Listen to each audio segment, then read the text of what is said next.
Hey Kylie, sorry late ako. Traffic kasi.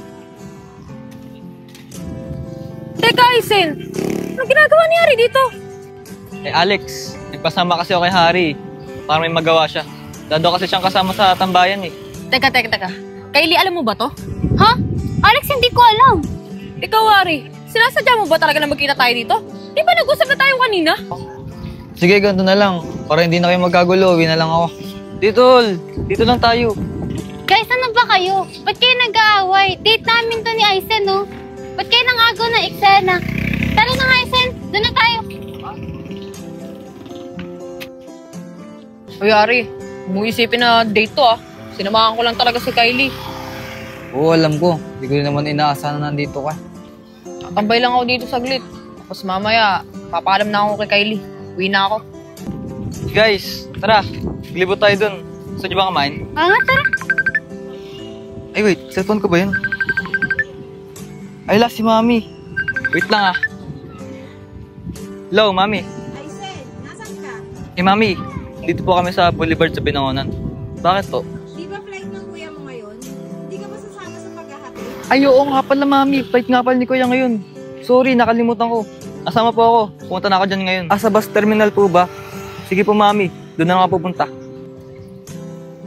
Guys, kailangan ko umalis. Emergency lang. Teka, Aisen! Kuya mo? May flight ngayon? Aalis ba siya? Ba't di siya nagsasabi sa akin? Sorry, Alex Hindi ko sinabi sa'yo yung totoo. Kung di ko pa maririnig sa'yo, di ko pa malalaman, saan ba pupunta kuya mo? Sige, Alex. Sasabihin ko na yung totoo. Pero, totoo kasi, mag-iibang bansa na si Kuya.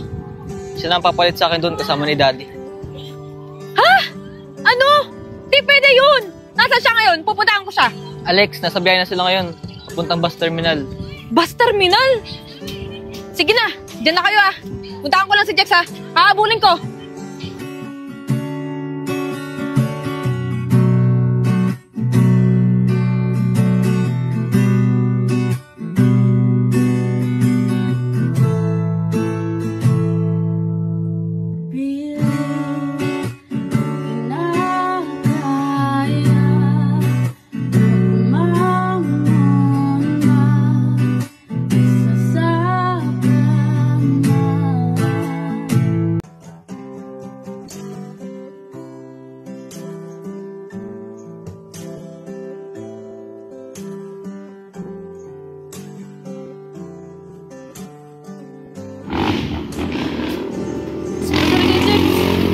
Pabutang kita.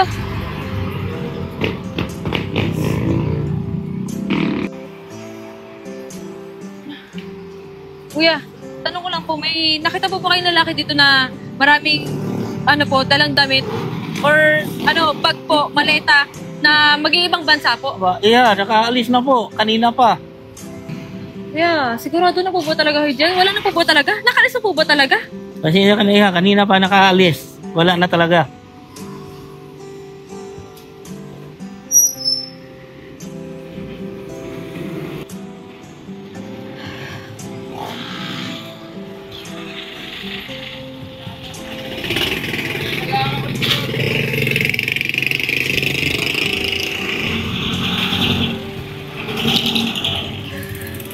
Rick! Kaya mo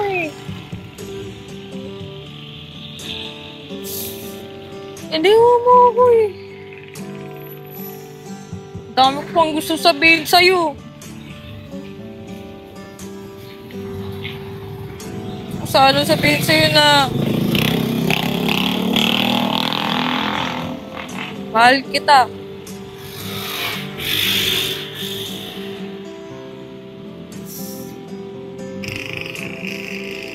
Kasi ang torpe-torpe mo, Alex. Kung kailan wala na siya, tsaka ganyan. Hirap kasi sa'yo Sobrang tapang ko Kung man lang nasabi sa kanya na mahal ko siya. Jex! Mahal na mahal kita!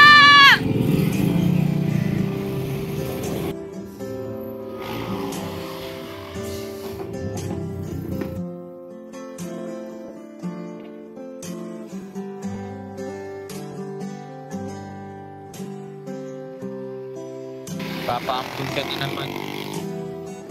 Diba, sinabi ko sa'yo, ayoko nagkakasakit ka.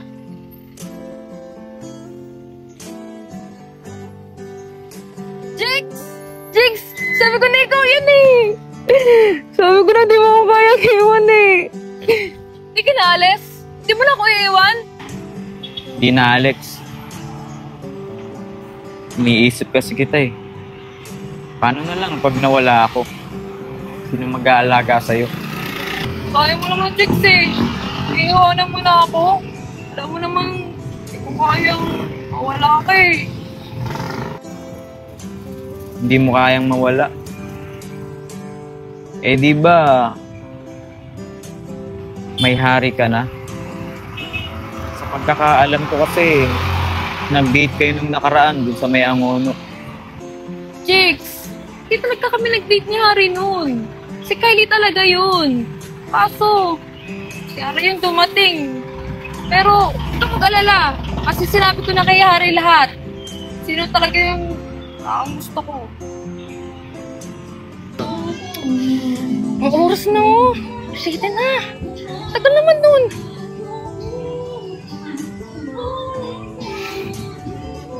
Jex, alam kong ikaw yan. Ikaw lang gumaganyan sa akin dyan. Sinundan mo ako dito, no? Pinuntahan mo ako dito, no? Si Jex na naman, no? Teka, Harry. Ba't ka nandito? Kasi si Kylie, ayun yung kadate ko eh. Hindi makapunta si Kylie. Sa mga pakiramdam niya. Tsaka, nakisuyo si Kylie na ako muna makipag-date sa'yo. Tina, no? Pati, ano ako bakla? Para makipag-date sa'yo? Alam mo, Alex, siguro ito na yung time. Para sabihin ko sa ito na... Na ano? Tagal mo naman nagsalita eh. Na... Nung una pa lang kitang nakita, gusto na kita. Alam mo, Tol, sa iba mo na lang iba rin yung pagmamahal mo. Sa totoo niyan, may iba talaga akong gusto. Simula bata pa lang ako. At alam mo, hindi si Kylie yun. Teka, simula nung bata pa lang kayo? At hindi si Kylie? Eh, sino? Tol, ngayon pa lang sasabihin ko na sa'yo na para hindi ka na masaktan. Si Jex talaga ang gusto ko. Matagal na. Simula bata pa lang kami. Mahal ko na siya. Ah, ganun ba? Sige, okay lang. Naintindihan ko. Pero, Alex, pwede bang makipag-date ka sa akin kahit ngayon lang? Sige. Okay lang. Ah, ganun ba? Alam mo, kaya nag-decide akong umalis kanina. Kasi narinig ko, magde-date kayo ni Harry ngayon. Jex, ba't mag-isip lang kung ano-ano? Kasi, sinabi ko na sa kanya na hindi ako makapag-date sa kanya. Alex, andyan ka ba? Pasok na ako, ha?